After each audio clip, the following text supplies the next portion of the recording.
बिस्मिल्लाहिर्रहमानिर्रहीम। Second year class आज का लेक्चर शुरू करते हैं। हम डिस्कस कर रहे हैं methods for the preparation of alkanes. Number 4 पे हमारे पास मेथड है electrolysis of salts of di carboxylic acids. ये मेथड एग्जैक्टली वैसा ही है जैसा कि हमने प्रिपरेशन ऑफ अल्केन्स में पढ़ा था। फ़र्क सिर्फ ये है कि वहाँ पे हमारे पास थे salts of mono carboxylic acids, यानी कि जिनमें सिर्फ एक कार्बोक्सिलिक ग्रुप होगा, और यहाँ पे हमारे पास हैं electrolysis of salts of di carboxylic acid. इस प्रोसेस को भी हम कोब्स इलेक्ट्रोलिटिक मेथड ही कहेंगे। ये आपके पास एक डाई कार्बोक्सिलिक एसिड का सॉल्ट है सोडियम के साथ ये एसिड CH2 COOH से बना है और एसिड का नाम है सक्सिनिक एसिड। तो ये सोडियम सॉल्ट है उसका, it will be called as sodium succinate.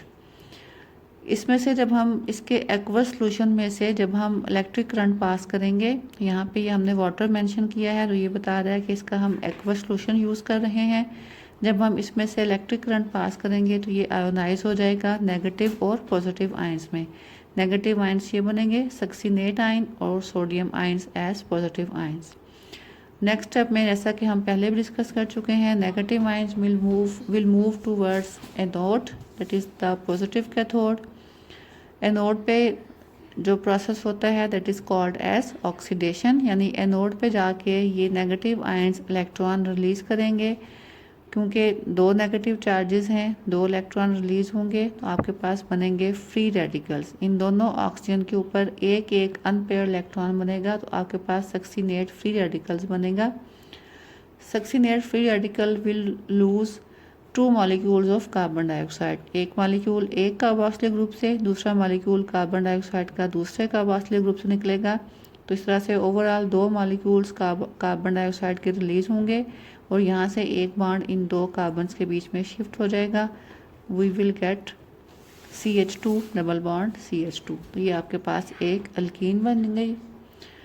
Positive ions ने कैथोड पे जाना है जो कि नेगेटिव इलेक्ट्रोड होता है, और साथ ही साथ वाटर भी मौजूद है। तो वाटर इटसेल्फ भी क्योंकि एक इलेक्ट्रोलाइट है, इसकी भी इलेक्ट्रोलिसिस होगी।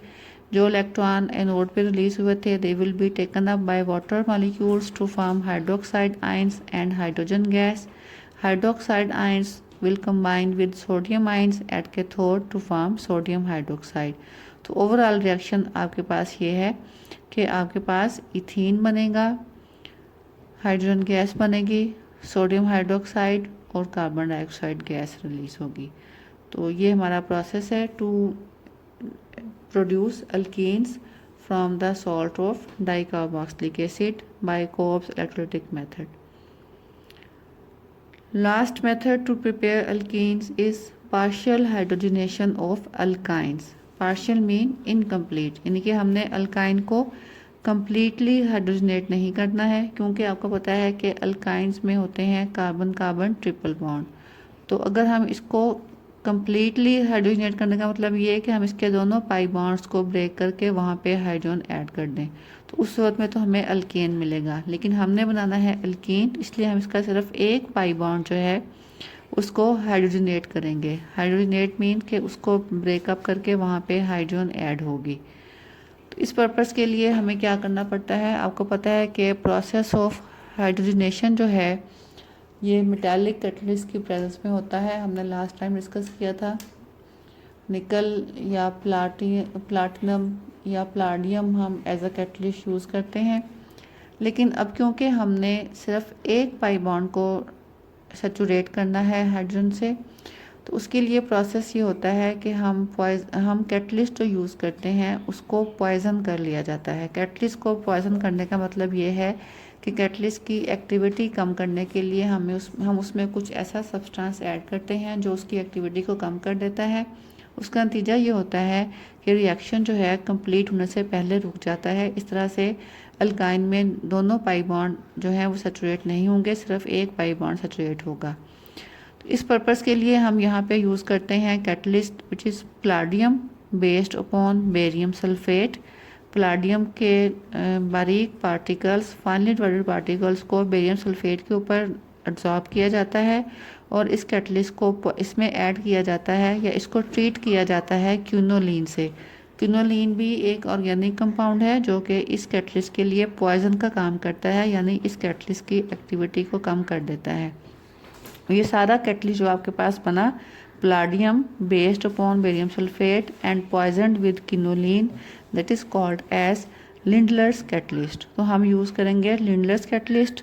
ये आपके पास एक अल्काइन है RC triple bond CR plus, इसको आपने रिएक्ट करवाना है हाइड्रोजन के साथ in the presence of palladium based upon barium sulphate poison by quinoline. तो आपके पास क्या होगा, सिर्फ एक पाई बॉन्ड जो है वो सैचुरेट होगा, यानी कि एक पाई बॉन्ड टूट के दोनों कार्बन के साथ एक एक एटम ऑफ हाइड्रोजन अटैच हो जाएगा। We will get RCH double bond CHR, ये एक अल्कीन बन जाएगी। और ये आपने ख्याल रखना है कि इसकी सिमेट्री जो है अल्कीन की वो सिस होगी। देखें दोनों अल्काइल ग्रुप्स एक साइड पे हैं, कार्बन कार्बन डबल बॉन्ड के, दोनों हाइड्रोजन दूसरी साइड पे हैं, तो ये सिस ज्योमेट्री है, जैसा कि हमने आइसोमरिज्म में पढ़ा था, सिस और ट्रांस आइसोमरिज्म। तो जब भी हम किसी अल्काइन को सैचुरेट करेंगे in the presence of palladium to form alkene, तो हमारे पास हमेशा सिस अल्कीन बनेगी। अगर हम ट्रांस अल्कीन बनाना चाहते हैं तो उसके लिए हमें टाइप ऑफ कैटलिस्ट चेंज करना पड़ेगी। वही अल्काइन है, आपने उसको रिएक्ट करवाना है हाइड्रोजन के साथ। अब जो हम कैटलिस्ट यूज़ करेंगे वो है सोडियम इन लिक्विड अमोनिया। उसके लिए टेम्परेचर चाहिए होता है बहुत लो, -33 डिग्री सेंटीग्रेड। आपके पास अल्कीन बनेगी RCH डबल बॉन्ड CHR, वैसे ही अल्कीन है लेकिन इसकी ज्योमेट्री जो है या इसकी सिमेट्री जो है वो ट्रांस है। दोनों अल्काइल ग्रुप्स अपोजिट साइड्स पे हैं, दोनों हाइड्रोजन अपोजिट साइड्स पे हैं, तो ये आइसोमर जो है ये ट्रांस अल्कीन होगा। तो ये देखें यहाँ से आपको अंदाज़ा होगा कि सिर्फ टाइप ऑफ कैटलिस्ट चेंज करने से हमारे पास प्रोडक्ट टाइप जो है वो कैसे चेंज हो जाती है। एक किस्म का कैटलिस्ट जो है वो आपको सिस प्रोडक्ट दे रहा है, दूसरा कैटलिस्ट जो है वो आपको ट्रांस प्रोडक्ट दे रहा है। तो अपनी रिक्वायरमेंट के लिहाज से हम अपनी मर्ज़ी का कैटलिस्ट चूज़ कर सकते हैं। सो ये तो सारे प्रोसीजर हो गए for the preparation of alkenes. अब हम देखेंगे रिएक्टिविटी ऑफ अल्कीन्स। अल्कीन्स तमाम हाइड्रोकार्बन्स में सबसे ज़्यादा रिएक्टिव हाइड्रोकार्बन्स हैं, यानी कि आपके पास जो 3 टाइप के हाइड्रोकार्बन्स हैं, अल्केन्स, अल्कीन्स और अल्काइंस, तो उनमें से सबसे ज़्यादा रिएक्टिविटी जो है वो अल्कीन्स की है। उसकी वजह क्या है, क्योंकि आपने देखा है कि अल्कीन में एटलीस्ट एक कार्बन कार्बन डबल बॉन्ड पाया जाता है। तो ये कार्बन कार्बन डबल बॉन्ड जो है ये एक सिग्मा और एक पाई बॉन्ड के मिलने से बनता है। तो इसमें अब क्योंकि पाई बॉन्ड मौजूद है, आपको पता है कि पाई बॉन्ड जो है ये पी ऑर्बिटल्स के पैरेलल ओवरलैप से बनता है, यानी कि इस तरह से 2 कार्बन्स के पी ऑर्बिटल्स आपस में ओवरलैप करते हैं, अपर लोब के साथ, लोअर लोब के साथ। तो इस तरीके से हमारे पास पाई बॉन्ड बनता है। तो एक तो ये कि ये ओवरलैप जो है इतना ज़्यादा स्ट्रॉन्ग या इतना इफ़ेक्टिव नहीं होता, जिसकी वजह से पाई बॉन्ड सिग्मा बॉन्ड के मुकाबले में काफ़ी वीक होता है। सेकेंडली आप देखें कि पाई इलेक्ट्रॉन्स जो हैं they are more exposed towards the outer environment as compare to sigma electrons, क्योंकि सिग्मा बॉन्ड में इलेक्ट्रॉन डेंसिटी जो है it lies between the 2 nuclei of the 2 carbon atoms, जबकि पाई बॉन्ड की सूरत में जो इलेक्ट्रॉन डेंसिटी है it lies above and below the axis that is going to join the 2 nuclei. तो जाहिर है कि जब इलेक्ट्रॉन डेंसिटी जो है वो अबव और below the axis of molecule होगी तो आउटर एनवायरनमेंट की तरफ ये इलेक्ट्रॉन जो हैं वो ज़्यादा एक्सपोज होंगे। इसका मतलब ये है कि कोई भी ऐसी स्पीशीज़ जो कि इलेक्ट्रॉन की तलाश में है, जो इलेक्ट्रॉन्स के साथ कंबाइन करना चाहती है, वो आसानी से इनको अप्रोच कर सकती है, इनके ऊपर अटैक कर सकती है।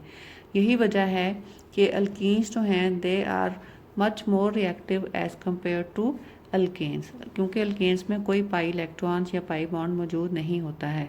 और इसीलिए जो रिएक्शंस अल्कीन शो करता है, मोस्टली द रिएक्शंस उसके जो हैं वो एडिशन रिएक्शंस हैं। एडिशन रिएक्शंस मीन्स ऐसे रिएक्शंस जिनमें पाई बॉन्ड ब्रेक होता है, क्योंकि इसका पाई बॉन्ड जो है वो आसानी से टूट जाता है, दूसरी स्पीशीज़ को आसानी से अटैक कर सकती हैं। तो इसीलिए ज़्यादातर रिएक्शन जो शो होंगे अल्कीन के वो एडिशन रिएक्शंस होंगे। और एडिशन रिएक्शन भी वो जिनमें इलेक्ट्रोफाइल इसके ऊपर अटैक करेगा। इलेक्ट्रोफाइल मीन ऐसी स्पीशीज़ जो कि इलेक्ट्रॉन की तलाश में है, तो जाहिर है कि उसको यहाँ पे इलेक्ट्रॉनिक चार्ज मिल रहा है, तो ऐसी स्पीशीज़ या इलेक्ट्रोफाइल्स आसानी से इसको अप्रोच करेंगे, पाई बॉन्ड को ब्रेक करके खुद वहाँ पे अटैच हो जाएंगे। So the reactions which are mostly shown by the alkenes they are electrophilic addition reactions, यानी कि जिनमें इलेक्ट्रोफाइल पाई बॉन्ड को तोड़ के अटैच हो जाएगा। इसके अलावा कुछ दूसरी टाइप के रिएक्शंस भी हैं जिसमें ऑक्सीडेशन, पॉलीमराइजेशन वगैरह टाइप के रिएक्शन शामिल हैं। इन सब रिएक्शंस को इंशाल्लाह हम अपने नेक्स्ट लेक्चर्स में डिस्कस करेंगे। तब तक के लिए अल्लाह हाफिज़।